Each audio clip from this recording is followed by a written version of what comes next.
Pemerintah Kota Banjarmasin memutuskan mencabut gugatan Judicial Review Undang-Undang Nomor 8 Tahun 2022 tentang Provinsi Kalimantan Selatan. Namun pencabutan tersebut bukanlah langkah mundur mempertahankan status ibu kota Kalimantan Selatan tetap di Banjarmasin.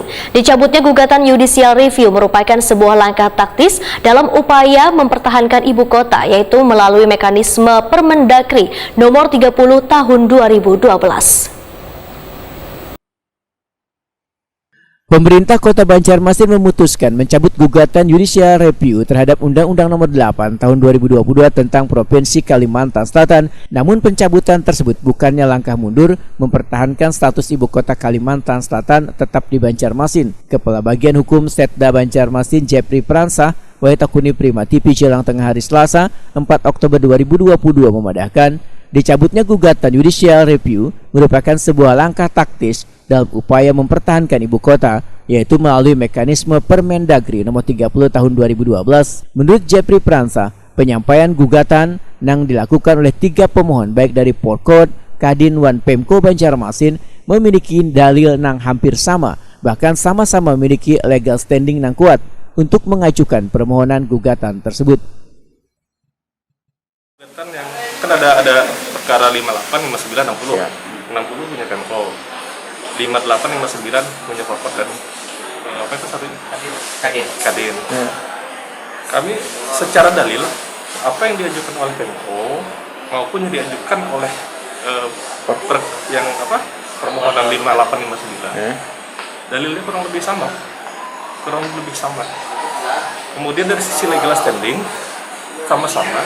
sama-sama punya legal standing. Ya. Artinya logikanya ketika gugatan perkara 58, 59 itu diterima, otomatis kami diterima karena sama, dalilnya sama. Sebaliknya ketika perkara itu tidak diterima, otomatis kami tidak diterima.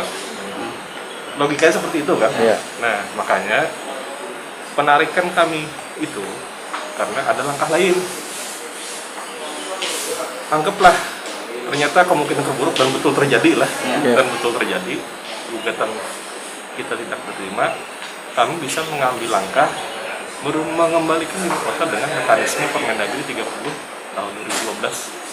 Jadi itu kami harus bikin kajian, koordinasi lagi dengan Permendagri.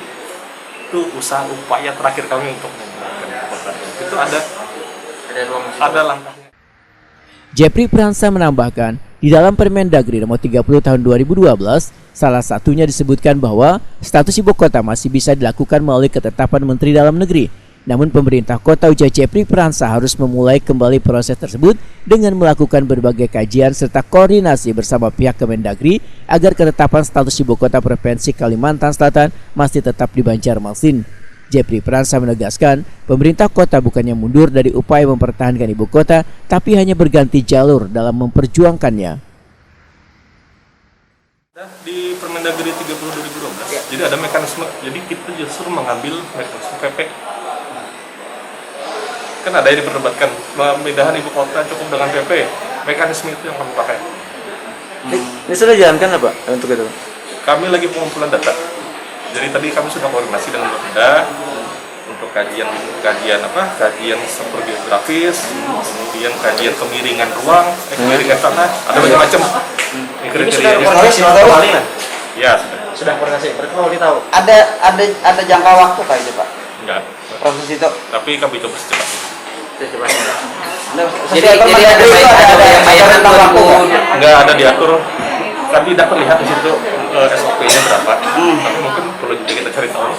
Siapa tahu setelah ini. Jadi sebelum 2023 sudah clear kah? Kira-kira harapannya. Kan kami menunggu merangkum banyak kajian tuh. Kajiannya kan pecah tuh, ada kajian tanah, ada kajian geografis, ada kajian macam-macam. Kenapa nggak ada melibatkan hubungan aja? Stories, hubungan fakultas gitu. Sama kami libatkan juga. Sejarawan Bang dilibatkan. Jadi prosesnya lebih cepat. Tapi kami kebetulan sudah ada punya kajian mengenai sejarah